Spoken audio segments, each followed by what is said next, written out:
flowering trees in Utah. Although the selection of flowering trees in Utah isn't as diverse as that found on the American coasts, the state's climate can still host a variety of beautiful species. Care must be taken when selecting one of these plants for a yard or garden, however, as one of the most well-adapted flowering trees in Utah is also highly invasive. Royal Empress. As its name would imply, the Royal Empress is a stunning tree. It grows rapidly, spreading a twisted oak-like canopy, and every spring it will erupt in lush pink flowers. The Royal Empress is also a hardy plant with few diseases in the United States. Because of this, it's both easy to maintain and prone to overtaking your yard.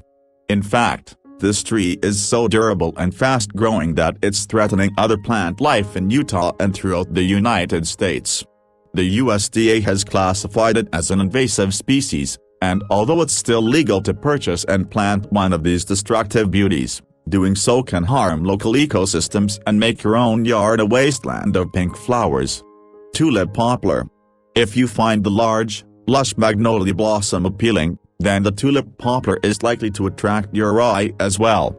Every spring the tulip poplar produces dozens, and in the case of older trees, hundreds, of large, tulip-shaded poplars.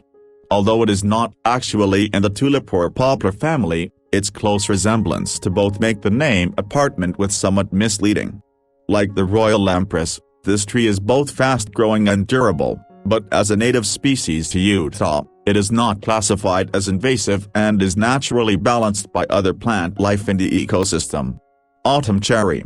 Although fragile and suffering from a sparse bloom, the autumn cherry has one major advantage over other blossoming trees in Utah: it doesn't bloom in the spring or summer, but rather in early winter. Because of this, its sparse pale pink flowers can be quite stunning while all other trees have lost their leaves and fallen into dormancy. Horticulturalist Arthur Jacobson warns against this late bloomer, however, as unless you're either an expert arborist yourself or are willing to pay a small fortune to maintain this delicate beauty, it will most likely fall prey to a host of infections, cankers and rot. Unlike the Royal Empress and tulip poplar, both fast-growing and hardy, the autumn cherry must be nurtured for years before it develops a full canopy, and even then it must be dutifully attended to so it won't die.